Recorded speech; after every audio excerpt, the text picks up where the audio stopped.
Welcome back to Mental Health Matters. We got another fantastic show.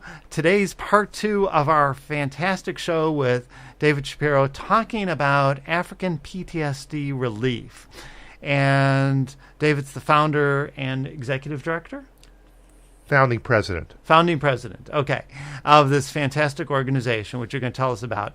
You are listening to KRUU 100.1 on your FM dial, and you could listen live if you're lucky enough to be in the great land of Fairfield at 6:30 on Tuesday evenings and 12:30 on Thursday afternoons. You could go to the archives at KRUU. You could also listen to the archives and videos of these shows, which are really quite interesting, by going to www.ardentcenter.com, and it will take you to our YouTube channel. You just go to the Media Center on the Ardent Center, ARDENT, Ardent Center, CENTER.com. And then you'll see the videos in our YouTube channel, which are pretty cool on these. So, David, we did a show last week, and would you mind summing up the research and telling us a little bit more about the last conference you were at? And again, this is the premier showcase for understanding international trauma throughout the world. So go through a little bit of the research and tell us about the latest conference. Okay, so there were 10 published studies on transcendental meditation and PTSD. And the reason we're focusing on transcendental meditation is that it seems to be the most effective tool. It can, of course, be used with other tools. As a cost-benefit analysis, it really does. Both benefit and cost-benefit, right. Both benefit and cost-benefit. Right. For example, in Africa, it costs approximately $25 to teach someone to provide the first 4 months of the program. And from our research, which I'll tell you in a second, most people that we tested come out of PTSD within 30 days, if not 90 days. So some groups, it's longer for various reasons. Some great groups, it's shorter. But since the majority of people are coming out of what's called phase 1 of PTSD, I like how you said that. The deep stress of post-traumatic stress, then they're getting the initial relief for $25, approximately $25. That's amazing. And of course, you want to give ongoing support. The reason you want ongoing support is that we count 2 phases of relief. The first phase is where you're getting rid of that deep stress from trauma, the stress that a person's overwhelmed. They're having flashbacks. They're feeling hypervigilance. They're feeling separate from activity. They're feeling a lot of negativity. Yes, on and on. Yes, on and on. And it may develop into drug abuse. They're trying to hide from it through drug abuse or alcohol dependence or replicating that violence onto others. That's so that right. As a way to mask their own pain. That's right. Right. Yeah. So there are many things that they do. And so when a person starts transcendental meditation, which is of course just one approach of many. Yes. Psychotherapy is used. There's many different approaches are used. From our review of the literature, although we're in the kind of moving from pilot into a larger scale, it looks very promising with our 10 published studies that TM is, we feel, likely the most effective tool for reducing post-traumatic stress disorder. Because as we were telling in the last episode, it really calms the nervous system down and allows somebody the opportunity to shift out of, again, almost unlocking, releasing that fight or flight mechanism or the freeze numbing stage, and getting out of that to actually do something with it. And again, there are more costly ways that I personally do this. Hypnosis, EMDR, long-term exposure therapy, and other kinds of methodologies. But again, you need highly trained people, and a lot of people who try and do this work don't do it effectively, and also don't get through they might get through the initial phase of creating relief from the trauma, but I like how you describe thinking of it in phases, because it's not just getting short-term relief from the ongoing nightmare so I could get some sleep, but it's also, how do I process everything so I could change my life. I can almost take advantage. I talk about the positive end of trauma, where essentially it could be a reset button. Everything we talk about is application. So exercise could be good or bad depending on how you use it. Generally, we think of it as a good thing if you use it correctly. Well, trauma obviously is a terrible thing, but it could be utilized, and we could apply it, reapply it as a reset button and go, how am I going to take control of my life in a different way now? Yeah. And this gives the opportunity for phase 2, and I would say a phase 3, where now they're blossoming and actually growing from learning the meditation and other techniques to take back control over their lives. That's right, and that's what we see in school systems. The David Lynch Foundation has many schools across the United States where they're they call at-risk communities, where there's a certain level of PTSD, but just a certain level of stress. There's a lot of violence. There's quite a bit of like in Chicago school system. There's a lot of even murders. Yes. And so I'm from extreme violence, and in the schools where they test, they found a dramatic drop. So there's a drop in the negativity, but there's also an increase in the school performance, increase in educational outcomes, sports outcomes, and positive behavior outcomes. So that's what I call phase 2, where the stress is no longer blocking down. Now they can start taking steps forward to improve their lives. Yeah, and so take advantage of who they are in these new techniques and tools. That's right. Take control. That's right. And that's, I think, something that I think is often underlooked. I think people look at reduction of PTSD symptoms without looking at the next phase of really taking control over our lives again and taking advantage of this experience to really grow and blossom as they're doing in the schools. Is just, when you have these deep inner city schools with terrible problems, at times, and to not only get over this trauma, but to take advantage of it, like I could think clearer and I could focus even better than before. That's right.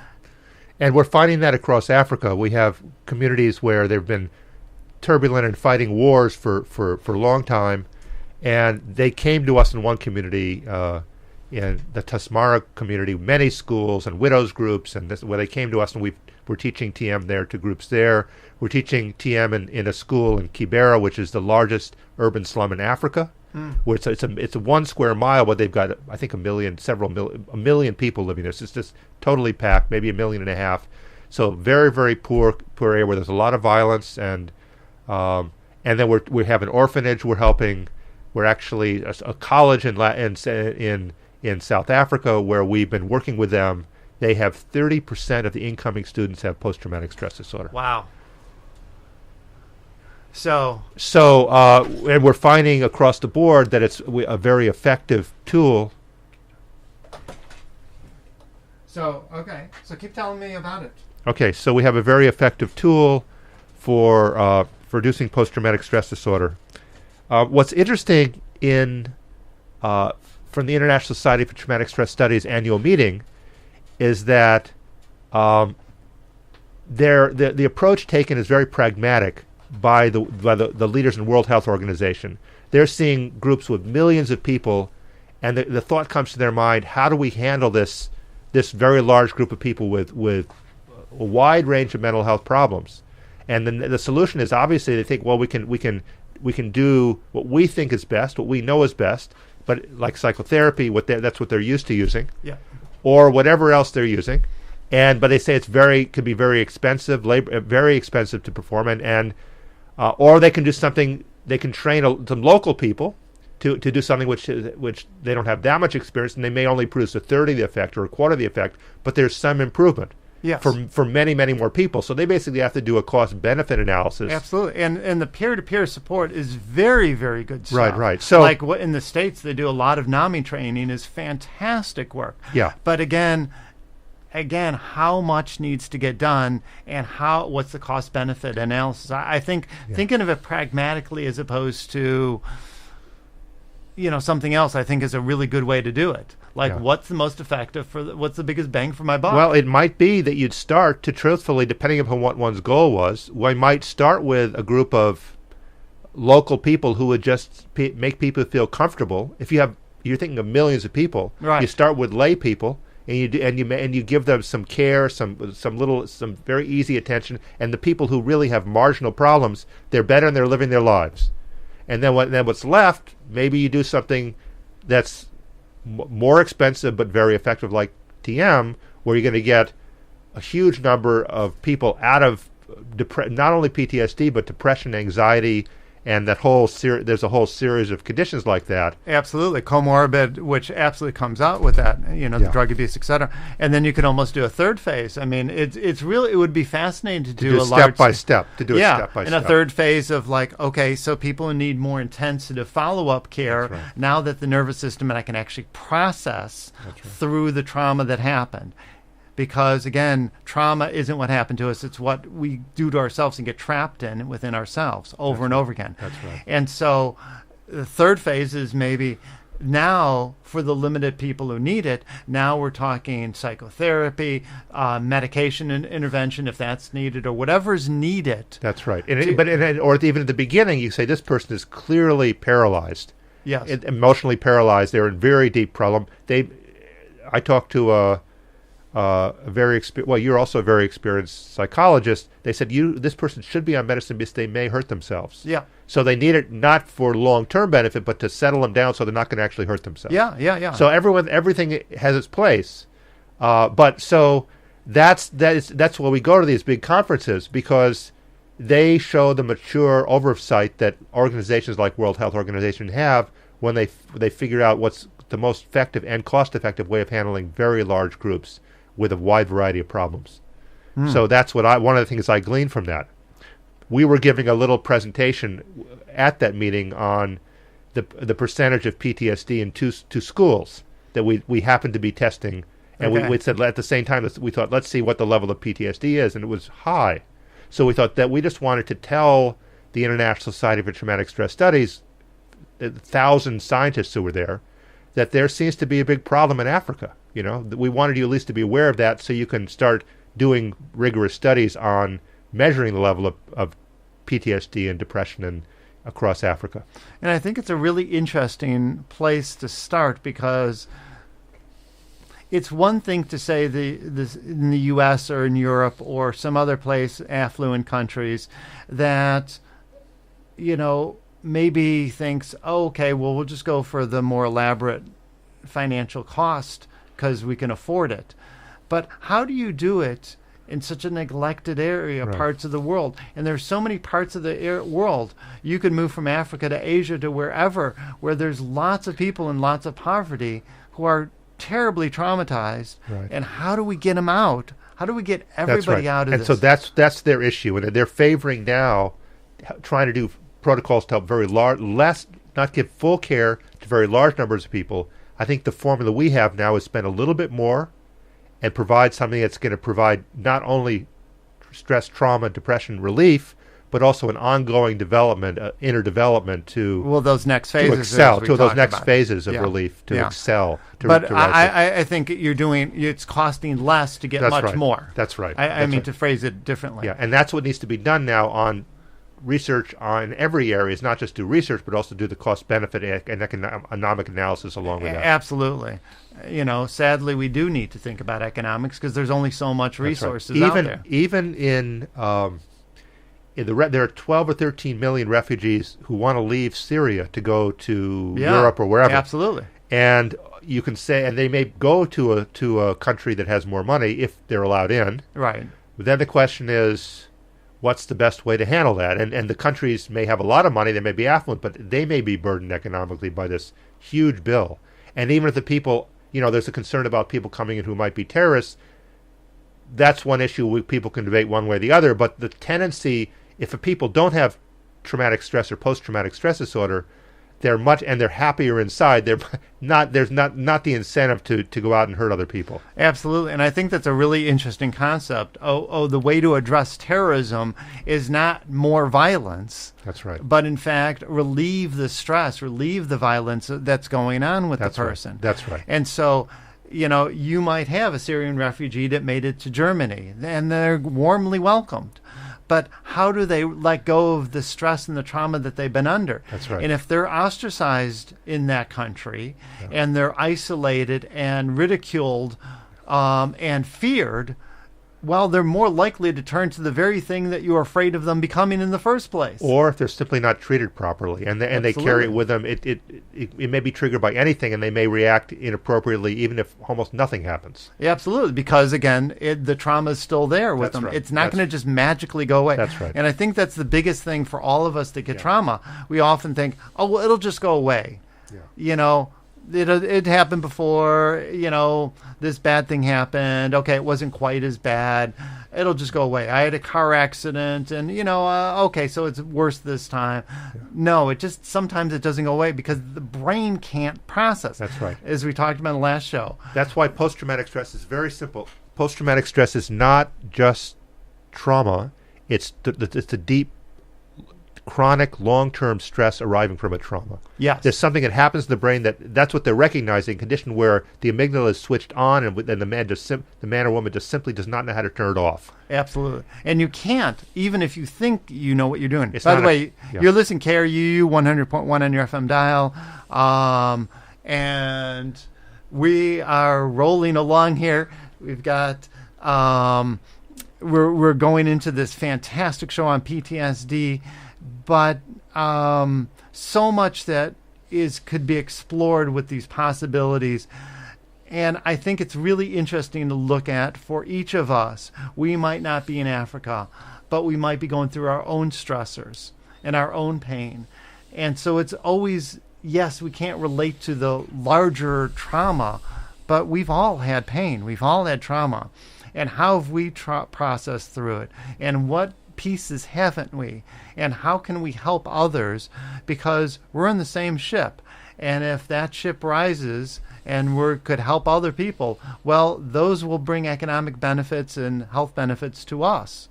So, you know, we really need to think of it in the larger terms as opposed to always trying to protect ourselves and keep ourselves safe because the bad people are out there. Well, if we don't change those bad people, I mean, I've worked with not just victims, but I've worked with perpetrators. And you think, well, we should just lock up the perpetrators. The problem is if you don't deal with the perpetrator, then they will just cause more people more problems. And the point actually you bring out is that the ideal of prison, is to rehabilitate. And so it's just a time to rehabilitate a person from the errors or violent or nonviolent, whatever mistakes they've made. If they happen to be causing trauma to other people, they still deserve to be, if possible, relieved of that inner stress so they won't be violent again. Well, even if I believe, no, I don't really care about them. I don't care if they ever get better. I don't care about nothing. Well, you know, again, we don't live on an island. Those people come out of prison and they will reoffend, will always reoffend. Now, what's interesting, to switch the topic a little bit, is that we, African PTSD Relief, is a 501c3, which means it's approved by the federal government as a charity. A person could donate to them and receive a tax write-off. Oh, okay. Any 501c3 can apply for what's called the Combined Federal Campaign. Okay. There's a single annual fundraising drive that the U.S. federal government runs every year for its own employees, 5 million employees. So any 501c3 can apply, and if they meet, and if they're transparent enough, they're doing good enough work, they're not taking too much funds for their own use. Mostly it's used for the intended purpose. Mm-hmm. You know, obviously there's administrative costs, but if they're running it, well, I noticed you drove up in your Bentley today. Very funny. I walked, actually. Yes, you did. So the point is that we applied for the African PTSD Relief, applied for that, and we were accepted. Fantastic. So that's great news. It's kind of a new. So for the 2016, we were part of the Combined Federal Campaign. Because you guys really do. All the money really does get channeled to this good work that you're doing. Yeah. Actually, all the board members, all the officers volunteer in African PTSD Relief.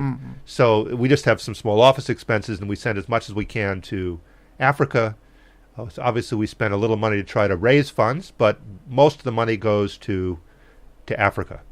Excellent. So we went there, and we got unbelievably enthusiastic response from all over the federal government. Wow. We got invited to 20 different federal agencies. Wow. That's from Health and Human Services to Department of Defense, and not just Health and Human Services is a very large department. Yeah. They have large complexes all around the world, and especially all around the Washington D.C. area. So we went to the primary, what they call charity fairs, which means series of charities go and they set up a little booth and they discuss what they're doing with employees, and basically it's a time for employees to be encouraged to donate to worthy causes. So I talked to one lady who was a new charity. It had been her first year they'd been accepted. She'd been invited to one charity fair. For some reason, because our research is so compelling and the need is so great, we got invited by the federal government to 20 charity fairs. Wow. Yeah. So every week we would go to one or two. We give presentations. We met people. We spoke with, at the Navy Yard, we spoke to a 3-star admiral. At the Maine Health and Human Services Charity Fair, we spoke to the Surgeon General of the United States, who was very encouraged by our research. He's actually also endorsed transcendental meditation. This is the Surgeon General of the United States, yes. The Surgeon General. The Surgeon General of the United States. This is it's pretty big. Yeah, and so this is the type of, we met the chief lawyer for Homeland Security. So basically we're meeting group after group. We're giving presentations. We give a 5-minute presentation to the Uniformed Services University of the Health Sciences, which is the military's main medical school. 500 people. We gave a presentation to them, a 5-minute presentation. So we're giving presentations. We're meeting people, and it's a beautiful outreach to provide a new approach, a less expensive approach, a very effective approach for PTSD as well as depression and anxiety. So we're doing outreach, and we encourage people. We have people who are volunteering to help us now. We have college students who are one college student is writing articles for us. Another one is doing scientific research. We have people who say they want to volunteer to any number of things, fundraising. People are encouraged. So if somebody are interested in donating money or maybe volunteering, maybe they don't have money, because a lot of us don't have money, but they've got some time on their hands. That's right. Can they do something even if they've got some time on their hands? Yeah, they just go to the website. There's an email address there. What's the website again? AfricanPTSDrelief.org. Okay. And they can send us an email saying, I'm interested in helping out, and we always find things that people like to do. What's charming for them, what's interesting to them, turns out to be the best thing for them to do. Wow. So, one lady said, one lady who is getting her master's degree in science writing, I said, well, why don't you write some articles? Yeah. So she said, fine. Another lady said, I'm doing research. She's just graduating from a top college in neuroscience. I said, well, why don't you do research with us? She said, fine. So it's very easy. People pick the area of their interest where they like to do something. Because it really is compelling, the work that you guys are doing. Yeah, the research is nothing. It's compelling. There's a huge demand. We estimate that up to 100 million Africans have PTSD. Plus, think of all the other countries. The 12 million Syrians people want to leave the country as refugees. So there's a huge demand all around the world. And we won't go into how many people have PTSD in the States right now. Well, because of what's going the estimate is 3.5%. Yes, and I'm sure it's a lot larger than that. But it's also, I was making the joke regarding the politics. Oh, I see. That a lot of people are going through some... But some people actually, clinically, are quite distressed. And so even, I have a client right now that I'm working with in Texas that is, for example, incredibly distressed, maybe not quite significant enough to label PTSD, but pretty close. And the traumas that are occurring really are hitting home for people. Yeah. And so I love the fact that people can work with a compelling organization like yours, but also by volunteering, by doing that work, it's one of the best things to get out of your own trauma. Again, one of the symptoms of PTSD is I'm going to tell you a little. You're bringing out a very interesting story. okay. We have a Twitter account. We have a Facebook account. We give updates Yeah. every day or two. About 2 years ago, a lady from England contacted me and said, I'd like to volunteer to help. I Okay. have PTSD. I'd like to volunteer to help. Yeah. I said, well, the first thing I'd recommend you do, since what we're doing is very effective, is learn transcendental meditation. Help yourself first, and then you can volunteer to help us in any way you like. Right. So this lady did learn TM, and she actually tested herself. We gave her a paper test. Yeah. But she'd been diagnosed with PTSD along with a number, very severe. She had, I mean, the story is horrendous. She had been sexually abused for 5 years. Wow. She had been. Then when she left, then she went. She got married. She got married, common law marriage. For 9 years, she was beaten up by her husband. So very common she was in, when somebody's traumatized that they replicate that trauma again and again. So she had basically had from age 9 to age whatever that is in her 30s, she had been abused. Yeah. Over and over. So she had all kinds of health problems. PTSD was just one of them. It had gotten into her physiology. Her physiology was very weak, but I said, you have PTSD, so, I recommend you learn TM. So she learned. And I called her about 2 months ago and said, how are you doing? Yeah. She said, well, and she told me her story. Yeah. Basically, she said, before, and this is on our Facebook page. We have little Okay. quotes from her. Yeah. Okay. She said, before I did TM, I took 12 very heavy prescription drugs prescribed by the doctor every day before breakfast. Now the doctor has put me on one. Okay. I'm down to one. And she said, I used to have anxiety whenever I go in a room. Now I just look forward to it. I used to have anger. I used to be angry all the time. I don't have that anymore. So basically, she's now functioning. She's working 4 days a week. She's focused. She plans something, and she starts accomplishing what she wants to plan. She said there was a period where all she could do was look out the window and count the leaves on the tree. She couldn't focus on anything. Now she's focused. She's at work again. She's doing a good job, and this is what we're finding, that both the release of the stress and also the more ability to integrate and deal with people. She says she understands people's emotions now. She can account for them better. Well, it's called, it's that positive cycle. That's so right. it's like, I feel better, my nervous system, I'm able to start releasing the stress. That's right. And now I could start volunteering, and by getting out of myself, Yeah. and instead of dissociating, I'm connecting to myself while I'm right. helping others. That's right. Helps myself. That's right. And now as I'm doing that, now I could start doing other things that'll start creating more a healthy lifestyle, exercise, Beautiful, and yeah. diet and sleep That's right. and other, Exactly. right? And so that's that positive spin cycle as opposed to the negative one.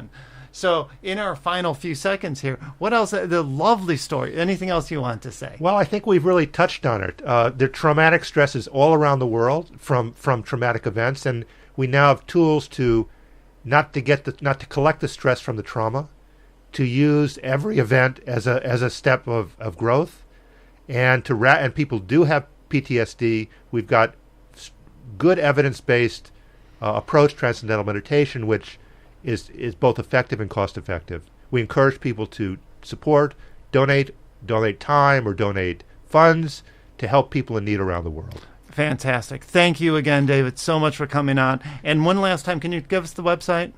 www.africanptsdrelief.org. Thank you so much, David. What Thank a pleasure to see you. Thank you. Bye. Bye. Bye. Bye. Bye. Bye. Bye. Bye.